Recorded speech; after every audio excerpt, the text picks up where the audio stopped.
नमस्कार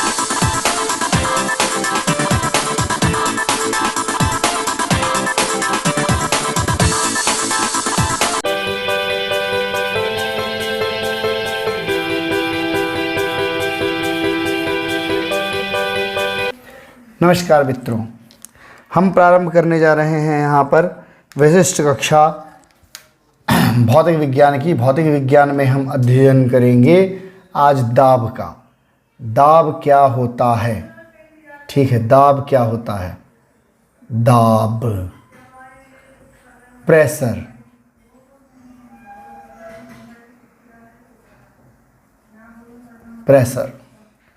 प्रेशर दाब क्या होता है?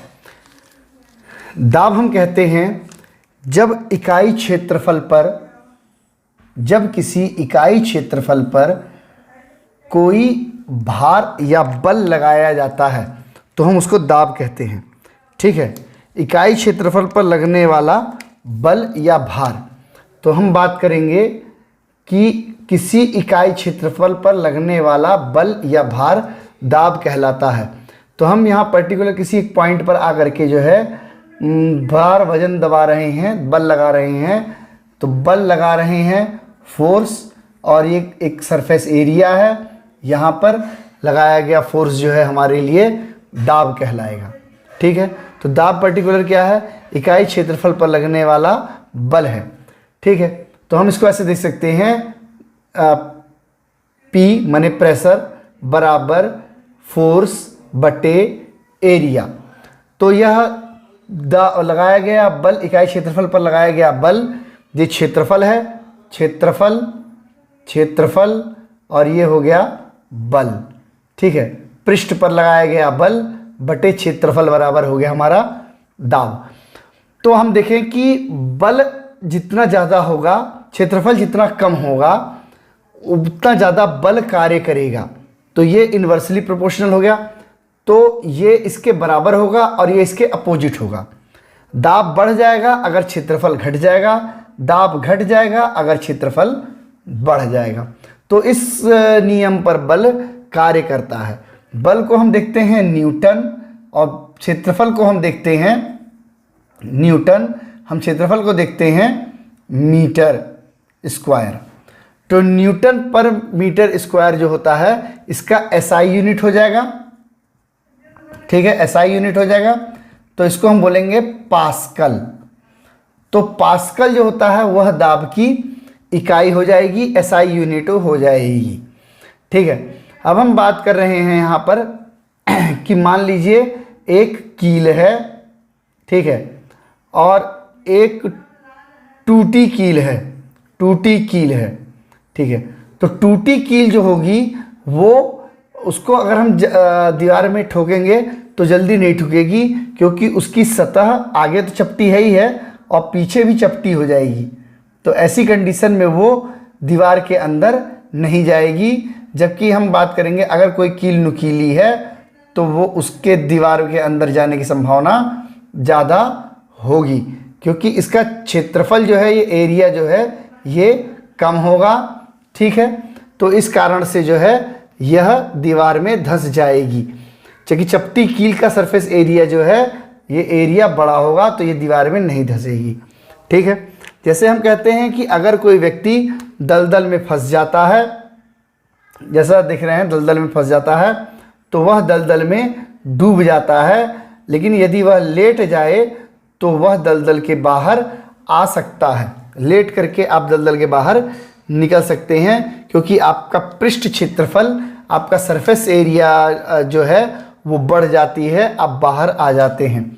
जब आप खड़े होते हैं तो आपका वज़न ज़्यादा होता है, लेकिन जब आप लेटते हैं तो आपका वज़न कम हो जाता है, घट जाता है, क्योंकि आपका पृष्ठीय क्षेत्रफल, जो आपका सरफेस एरिया है वह बढ़ जाती है। जैसी आपकी एरिया बढ़ेगी दाब घट जाएगा। दाब और एरिया में हम देख रहे हैं व्युत्क्रमानुपाती इन्वर्सली प्रोपोर्शनल संबंध है, दोनों में व्युत्क्रमानुपाती संबंध है। ठीक है, बल और दाब में समान संबंध है, माने बल बढ़ाएंगे तो दाब बढ़ेगा, बल घटाएंगे तो दाब घटेगा। ठीक है, तो अलग अलग वस्तुओं पर अलग अलग प्रभाव दाब वगैरह का, बल वगैरह का होता है। ठीक है, तो हम सामान्यतः बात करें, जो ये तो हमारे बल और दाब की बात हो गई। अब हम बात करें वायुमंडलीय दाब की। मंडलीय दाब की। ठीक है, एटमॉस्फेरिक प्रेशर। ठीक है, एटमॉस्फेरिक प्रेशर या वायुमंडलीय दाब की बात करें तो वायुमंडल द्वारा लगाया गया दाब वायुमंडलीय दाब कहलाता है। तो वायुमंडल में 8 बड़ी गैसें हैं, उसके अलावा इसमें कई अन्य छोटी गैसें हैं। तो बड़ी गैसों का जब और छोटी गैसों का जब दाब पड़ता है तो किसी इकाई पृष्ठ क्षेत्रफल पर वह दाब बहुत ही ज़्यादा होता है। तो हम जनरली देखें तो इकाई क्षेत्रफल पर अगर हम दाब की बात करें तो इसको हम पारे से काउंट करते हैं। हमने एक पारे का पिलर लिया,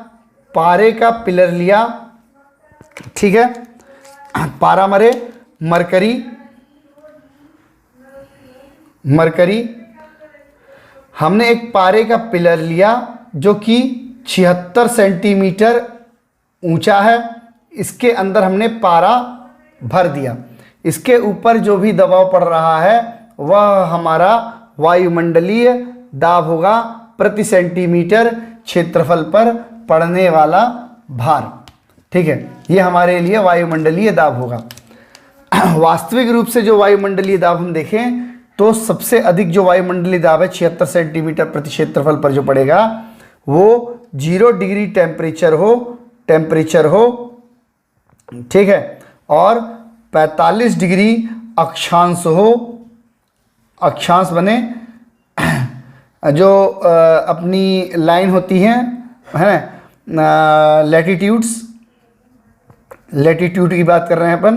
45 डिग्री अक्षांश या लैटिट्यूड पर 0 डिग्री सेंटीग्रेड टेम्परेचर पर 76 सेंटीमीटर पारे पर लगने वाला भार हमारा एक वायुमंडलीय भार के रूप में हम काउंट करते हैं।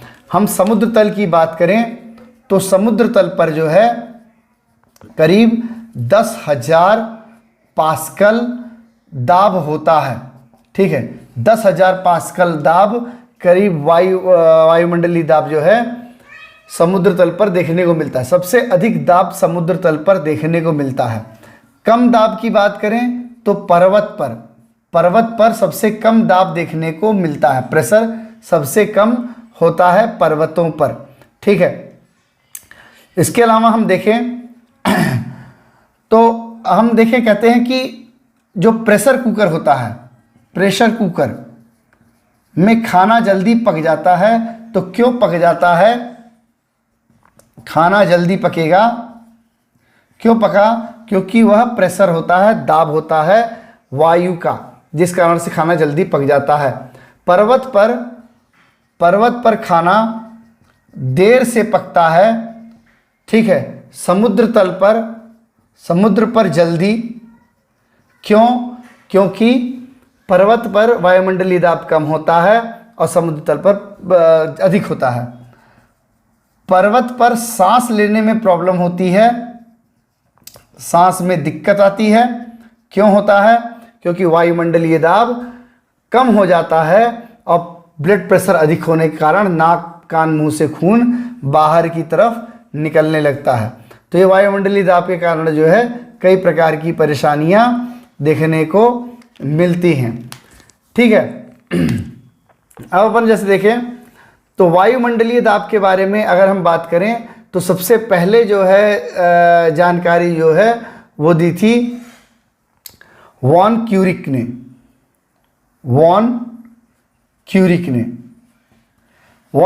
ने क्या किया था कि एक सिलेंडर लिया और उसमें उन्होंने जो है पारा भरा और पारा भर करके उन्होंने जो है इसके बारे में जानकारी ली। मरकरी, ठीक है, मरकरी उसके अंदर भरा सिलेंडर में और इसके बारे में इन्होंने जानकारी दी। यह जो यंत्र कहलाता है ये कहलाता है बैरोमीटर। बैरोमीटर क्या होता है?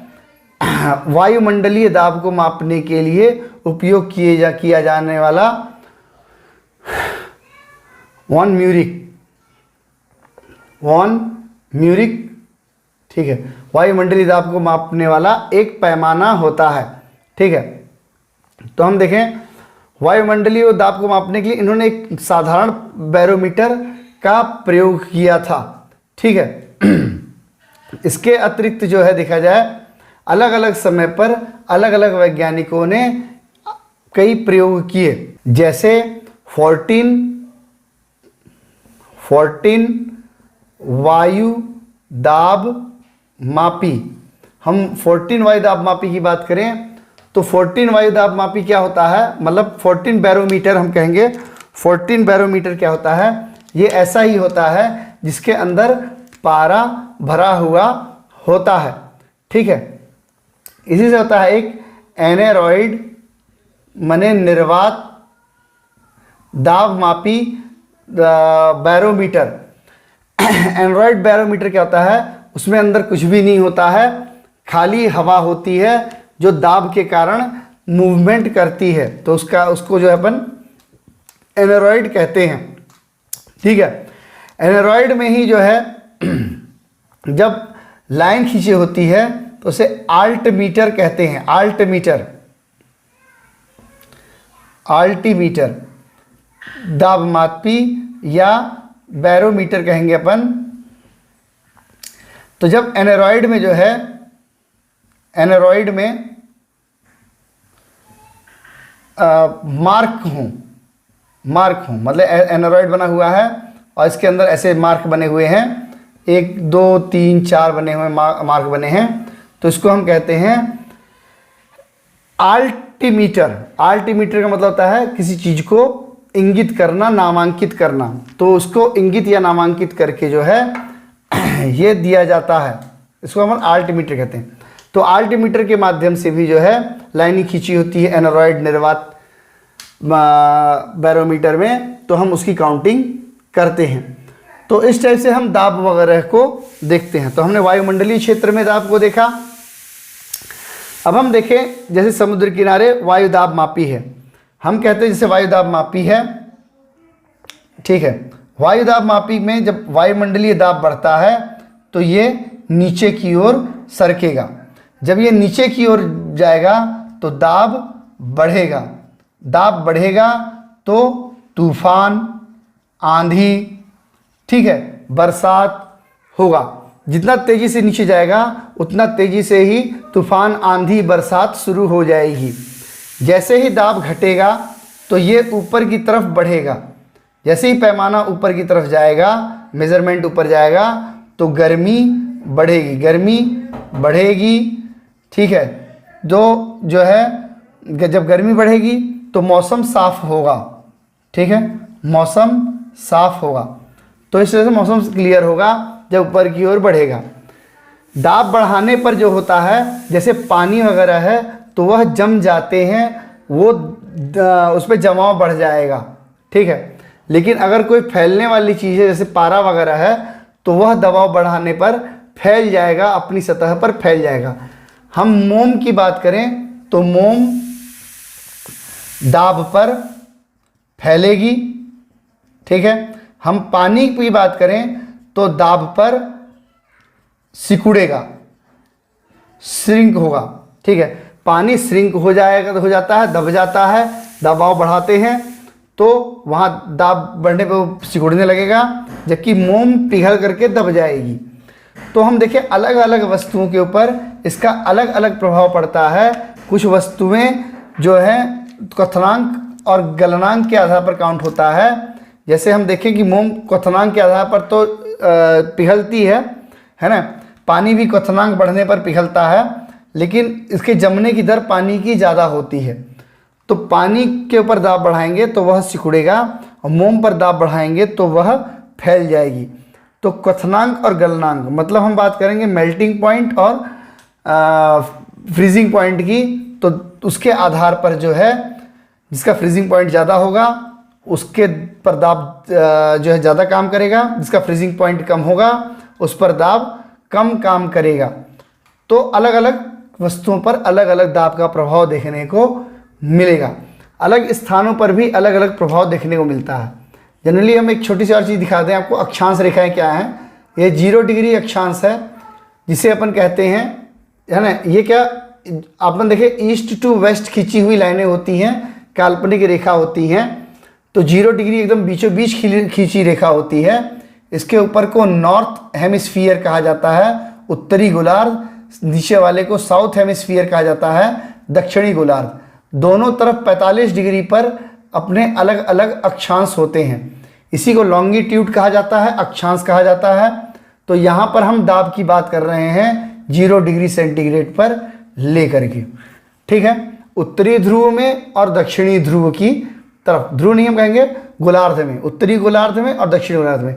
ये जो अंतिम पॉइंट होते हैं इनको हम ध्रुव कहते हैं, नॉर्थ पोल, साउथ पोल कहते हैं, ठीक है। तो ये ध्रुव हो गए, बीच में गोलार्ध हो गए। तो ये गोलार्ध के क्षेत्र में जब हम 45 डिग्री अक्षांश पर पहुंचते हैं तब हम वायुमंडलीय दाब की बात करते हैं, ठीक है। तो वायुमंडलीय दाब, हम यहाँ एक पास्कल के नियम को भी बता दें, पास्कल के नियम को बता दें, पास्कल का नियम, ठीक है। हम यहाँ पास्कल के नियम की बात बता दें। जैसे कि हम कहें कि कोई वस्तु है, ठीक है, और वस्तु है वो पानी के अंदर डूबी है, पानी में है, ठीक है। तो पानी का कोई घनत्व है, घनत्व, डेंसिटी, पानी का जो कुछ घनत्व है वो है अपना d, ठीक है। गहराई है वो है h, और कोई भी एक वस्तु है, उस वस्तु को अपन ने इसमें डुबो दिया है। तो और हमारे पास में g है, गुरुत्वीय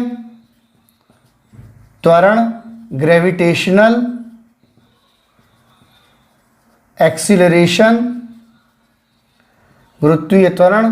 तो हम यहाँ बात करेंगे p बराबर उसकी हाइट, उसका घनत्व और ग्रेविटेशनल एक्सीलरेशन के बराबर। तो पास्कल कहते हैं कि कोई भी अगर वस्तु है तो उसके अंदर जो द्रव का दाब है वह हर तरफ समान रूप से होगा। तो ये जो प्रेशर है वो हर तरफ से अधिक होगा। जितनी गहराई बढ़ेगी दाब उतना ज़्यादा बढ़ेगा। जैसे कि हम बात करें कि कोई गोताखोर अगर जो है 10 मीटर गहराई में चला जाए और उसमें जो घनत्व है, जल का घनत्व, अगर साधारण पानी है तो कोई बात नहीं।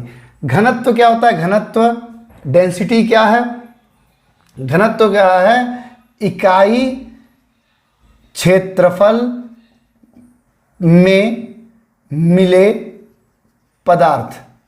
कोई भी पदार्थ जो इकाई क्षेत्रफल में, यूनिट एरिया में उपस्थित हो तो हम उसको घनत्व कहते हैं। जैसे हमने कहा 1 किलोमीटर क्षेत्र में जनसंख्या, तो हम उसको कहेंगे जनसंख्या का घनत्व। 1 किलोमीटर वर्ग क्षेत्र में जनसंख्या, 1 किलोमीटर वर्ग गोलाई में हम काउंट करेंगे जितने लोग, ये वहाँ का जनसंख्या घनत्व कहलाएगा। ऐसी पानी में वस्तु की जो मात्रा होगी, पदार्थ की मात्रा होगी, वह उसका घनत्व कहलाएगा। तो समुद्र का घनत्व ज़्यादा होता है।